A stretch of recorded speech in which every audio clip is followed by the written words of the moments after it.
Assalamualaikum warahmatullahi wabarakatuh. Perkenalkan, nama saya Muhammad Ihsan Rashid dengan NIM 632509399. Saya dari program studi akuntansi Fakultas Ekonomi dan Bisnis.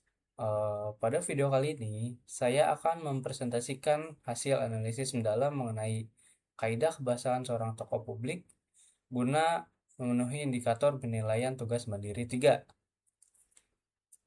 Tokoh nasional yang saya pilih adalah Bapak Natalius Pigai, SIP, yang saat ini mengambang amanah sebagai Menteri Hak Asasi Manusia Republik Indonesia atau Menteri HAM.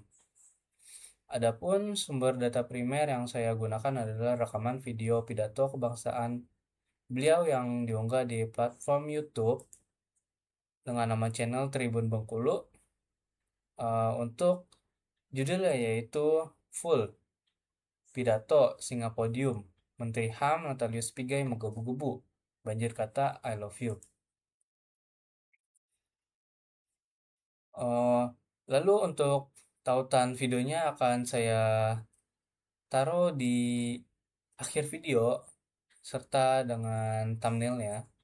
Oke, video tersebut dipublikasi dalam kurun waktu kurang dari 5 tahun terakhir, yaitu tepatnya pada 6 bulan yang lalu, sehingga secara mutlak memenuhi kriteria kebaruan data yang disiarkan dalam instruksi tugas. Uh, Lalu mengapa tokoh ini sangat menarik untuk dibedah secara musik? Bapak Natalius Pigai dikenal memiliki gaya retorika yang sangat distintif, berapi-api, berapi-api, vokal namun syarat akan substansi filosofis. Melalui video ini, kita akan membedah secara komprehensif struktur kebahasaan beliau melalui 3 pisau analisis utama, yaitu aspek leksikal atau pilihan kata, aspek sintaksis atau struktur kalimat, serta aspek pragmatik dan kesantunan bahasa. Eh, Mari kita masuk ke dalam pembahasan yang pertama. Aspek pertama yang akan kita bedah bersama adalah aspek leksikal atau pilihan kata, yang sering kita sebut sebagai diksi. Pilihan kata dalam sebuah pidato mencerminkan latar belakang ideologis, psikologis, dan pengalaman empiris dari sang pembicara. Dalam konteks Bapak Natalius Pigai, gaya komunikasi beliau sangat dipengaruhi oleh rekam jejaknya sebagai aktivis kemanusiaan, sosiolog, dan mantan komisioner Komnas HAM. Jika kita cermati video pidatonya, Bapak Natalius Pigai secara konsisten menggunakan diksi yang bersifat makro, global, dan teoritis, namun tetap membumi. Beliau sering memunculkan istilah-istilah seperti tatanan peradaban, keadilan universal, instrumen hukum internasional, marwah kemanusiaan, serta harkat dan martabat. Penggunaan kata-kata konkret ini memberikan efek semantik yang berat, ilmiah, dan dibahasnya bukanlah isu lokal yang sepele, eh, melainkan isu fundamental yang mengikat secara global. Hal lain yang sangat mencolok dari segi leksikal adalah ketiadaan eufemisme atau penghalusan kata yang berlebihan. Di saat banyak pejabat publik yang menggunakan bahasa yang diplomatis dan cenderung bias untuk memperhalus keadaan, Bapak Natalius Pigai justru memilih kata kerja operasional yang lugas, tajam, dan defensif. Beliau tidak ragu menggunakan kata seperti menghancurkan, ketidakadilan, diskriminasi, penindasan, atau perjuangan mutlak. Pilihan kata dengan konotasi tegas ini berfungsi secara tekstual untuk membangun personal branding beliau sebagai seorang pemimpin yang berani, jujur, transparan, dan tidak berkompromi terhadap pelanggaran hak-hak dasar manusia. Oke, kita beralih ke aspek kedua, yaitu aspek sintaksis atau analisis terhadap struktur kata dan gaya retorika yang diaplikasikan dalam pidato tersebut. Pola pembentukan kalimat oleh Bapak Natalius Pigai memiliki karakteristik yang sangat dinamis. Beliau cenderung menghindari kalimat Majemuk bertingkat yang terlalu panjang dan berbelit-belit. Sebaliknya, beliau lebih dominan memproduksi kalimat-kalimat aktif transitif pendek yang langsung menembus sasaran argumen atau istilahnya direct speech gitu. Gaya sintaksis yang paling menonjol dari beliau adalah pemanfaatan majas repetisi dan paralelisme atau kesetaraan struktur kalimat. Catatan terakhir dari saya adalah jangan takut. Jangan mundur satu langkah pun untuk memperjuangkan keadilan bagi mereka yang membutuhkan keadilan.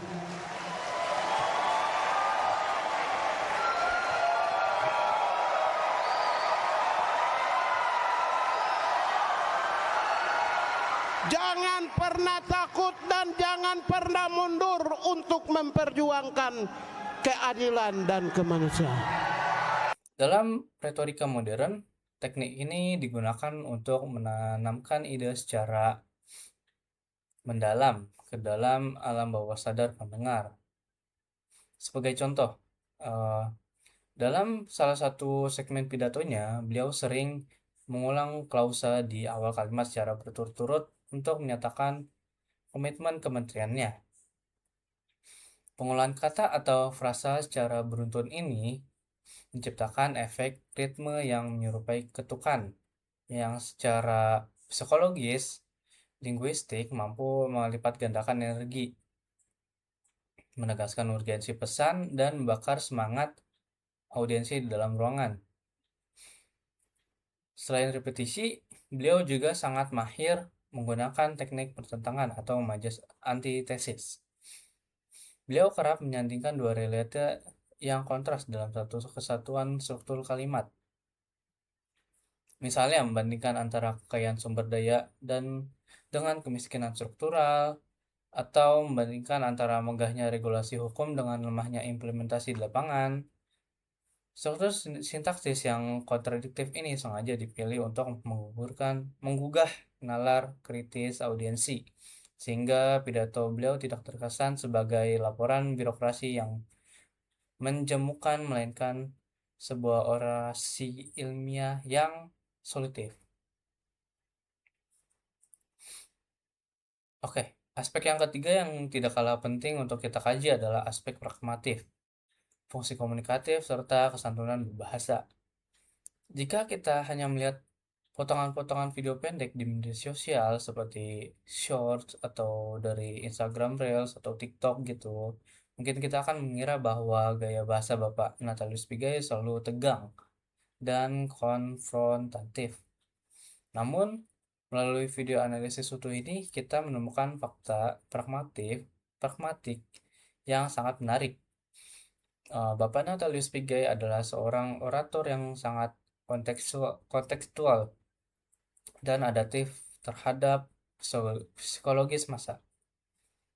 Beliau berpidato tanpa membaca teks atau disebut extempore, yang berarti struktur bahasanya diproduksi secara langsung berdasarkan interaksi di dalam ruangan. Di balik intonasinya yang seringkali meninggi dan menggelegar saat membahas prinsip-prinsip keadilan, beliau secara cerdas kerap menyelipkan unsur humor situasional atau disebut anekdot kasual maupun refleksi pengalaman masa lalunya ketika masih merintis karir. Secara teori pragmatik, fenomena kebahasaan ini disebut sebagai strategi pencairan suasana atau disebut ice breaking gitu. Ketika beliau menurunkan intonasi suaranya, mengubah pilihan kata yang menjadi bahasa sehari-hari yang santai, dan melemparkan senyuman atau candaan, beliau sedang menurunkan tensi ketegangan dalam ruangan. Fungsi komunikatif dari strategi ini adalah untuk membangun kedekatan emosional dengan audiens. Beliau ingin meruntuhkan sekat formalitas antara seorang menteri dan pendengarnya.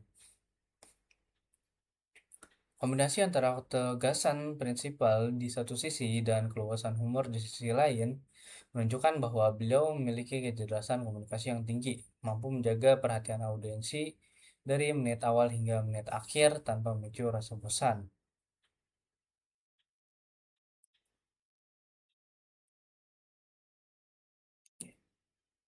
Rekan-rekan dan dosen pengampu yang saya hormati, berdasarkan seluruh rangkaian analisis kebahasan yang telah saya paparkan secara detail tadi, maka dapat kita tarik sebuah kesimpulan yang komprehensif. Kaidah kebangsaan dalam pidato Menteri Hak Asasi Manusia, yaitu Bapak Notaris Pigai, ditopang oleh tiga pilar kekuatan utama. Pertama, kekuatan leksikal melalui pemilihan diksi makro global yang mencerminkan ketegasan ideologis kemanusiaan tanpa eufemisme. Kedua, yaitu kekuatan sintaksis melalui penggunaan kalimat aktif yang pendek, didukung oleh majas repetisi dan paralelisme yang memberikan ketukan ritme retorika yang kuat. Dan yang ketiga, yang terakhir yaitu kekuatan pragmatik yang lihai dalam menyeimbangkan antara operasi berapi-api dan sisipan humor reflektif yang humanis. Ketiga aspek kaidah bahasa ini melebur menjadi satu, membentuk personal branding beliau yang sangat komunikator politik dan pejabat negara yang berkarakter, kuat, autentik, dan distinktif di Indonesia saat ini.